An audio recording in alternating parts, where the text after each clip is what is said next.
Chers citoyens de Russie, chers anciens combattants, camarades soldats et marins, sergents et officiers mariniers, aspirants et adjudants, camarades officiers, généraux et amiraux, je vous félicite à l'occasion du jour de la grande victoire. La défense de la patrie, lorsque son destin était en jeu, a toujours été sacré.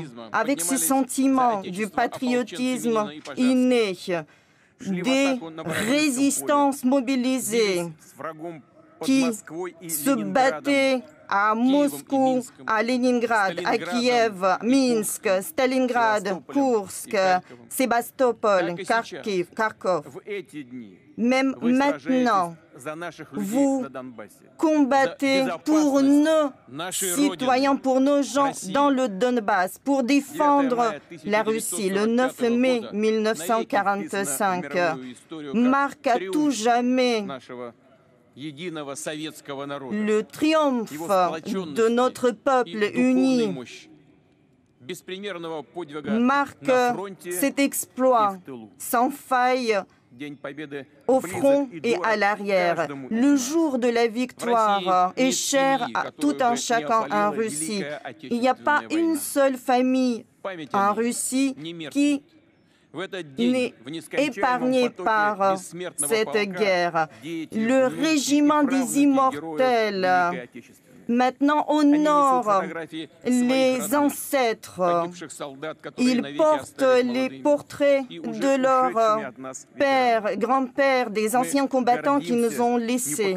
Nous sommes fiers de cet esprit imbattable des vainqueurs. Notre devoir est de préserver la mémoire de tous ceux qui ont combattu le nazisme et qui ont tout fait pour que plus jamais les atrocités de la guerre ne surgissent. Et malgré toutes les dissonances, la Russie a toujours œuvré pour le système de sécurité indivisible, nécessaire à la communauté internationale. En décembre l'année dernière, nous avons proposé de créer ce système de la sécurité. Nous avons appelé l'Occident pour se joindre à nous, mais tout est en vain. L'Occident n'a pas voulu nous entendre. Cela veut dire qu'il chérissait d'autres projets. Et nous l'avons vu ouvertement. Il se préparait à une opération de représailles dans le Donbass et en Crimée. À Kiev, on parlait des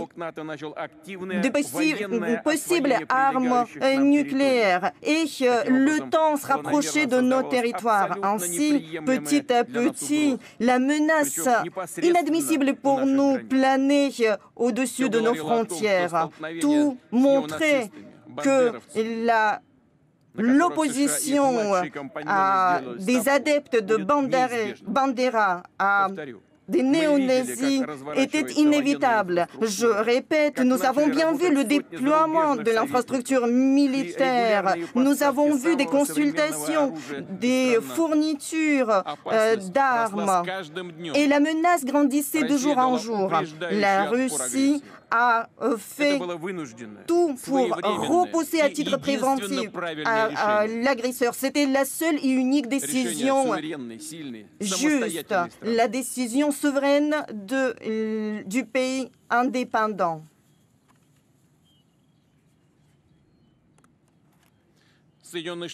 Les États-Unis, surtout après la chute de l'Union soviétique, ont commencé à parler de leur caractère exceptionnel, en humiliant non seulement le monde entier, mais également des alliés satellites qui fermaient les yeux là-dessus et qui avalaient tout cela. Mais nous sommes différents. La Russie a un caractère différent. Nous n'allons jamais renoncer à l'amour de la patrie, renoncer fidélité à nos valeurs, aux traditions de nos ancêtres, à l'Occident. Ces valeurs millénaires ont été balayées. Cette dégradation morale est en résultat également de la réécriture de l'histoire. Les victimes de la Seconde Guerre mondiale sont bafouées. Nous savons que les combattants, les anciens combattants qui voulaient venir ici pour commémorer ce jour n'ont pas eu la permission de se déplacer. Mais sachez que nous saluons et nous rendons hommage absolument à tous les anciens combattants, américains, français et d'autres, des résistants et des partisans chinois braves, tous ceux qui ont combattu le nazisme. Chers camarades, aujourd'hui, la milice du Donbass avec les combattants russes se battent pour leur terre et sur leur terre. Et les soldats de Potiomkin, de Suvorov, de Brusilov, c'est là où les combattants de la Seconde Guerre mondiale, Ludmila Polichenko, se battaient main dans la main. Et je me tourne vers vous, la milice du Donbass. Vous vous battez pour votre patrie, pour son avenir, pour que personne n'oublie les leçons de la Seconde Guerre mondiale, pour qu'il n'y ait pas d'exécutants sur place. Aujourd'hui, nous chérissons la mémoire éternelle de tous ceux qui sont tombés. Les fils, les filles, les maris, femmes, les sœurs, les proches, les grands-pères et les grandes-mères. Nous nous inclinons devant la mémoire de tous ceux qui sont tombés, qui ont été brûlés vifs à Odessa en 2014, devant les civils du Donbass qui sont tombés sous les tirs des néo-nazis. Nous nous inclinons devant les compagnons d'armes qui sont morts dans ces combats justes pour la Russie. Je vous invite à observer les minutes de silence.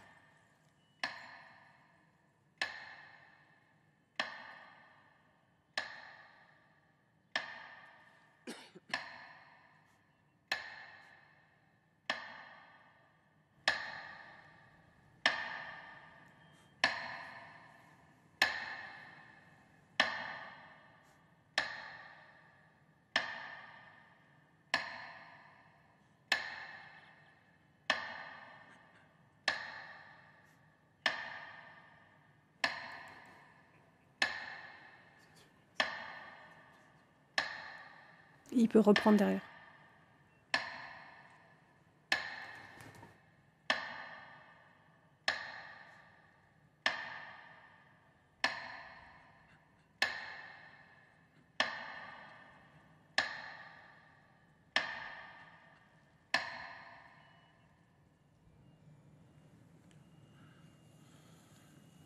Уважаемые товарищи, Chers camarades, la mort de chacun de nos officiers et de soldats est un deuil pour nous tous, une perte pour les proches. Les sociétés civiles, les entreprises, les régions et l'État vont tout faire pour aider les familles. Nous allons apporter le soutien tout particulier, l'attention toute particulière aux enfants de tous ceux qui sont tombés pour la patrie. Nous avons signé, j'ai signé aujourd'hui le décret en ce sens. Je salue les soldats et les officiers qui sont blessés. Je remercie le personnel médical, les infirmières et les infirmiers pour leur dévouement. Je m'incline devant vous pour vos efforts de défendre et de sauver les vies à vos risques et périls. Chers camarades, ici, sur la place rouge, les soldats et les officiers côtoient les uns les autres en provenance des régions de notre patrie, y compris de tous ceux qui viennent du front du Donbass. Nous nous souvenons du fait que les ennemis ont essayé de tourner contre nous les bandes des terroristes internationaux pour nous briser, pour nous diviser, mais ils ont échoué.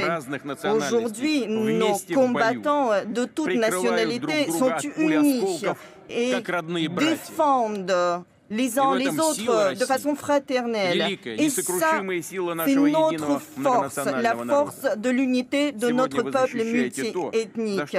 Nous nous battons aujourd'hui pour défendre ce qui a été défendu par nos ancêtres, parce qu'ils chérissaient au-dessus de tout l'indépendance et la sécurité de notre patrie. Tous ceux qui ont vaincu le nazisme dans la grande guerre patriotique, ils nous ont donné une leçon des vainqueurs et nous allons à tout jamais suivre leur exemple. Gloire à nos troupes bienveillantes, gloire à la Russie et gloire à la victoire. Hurrah!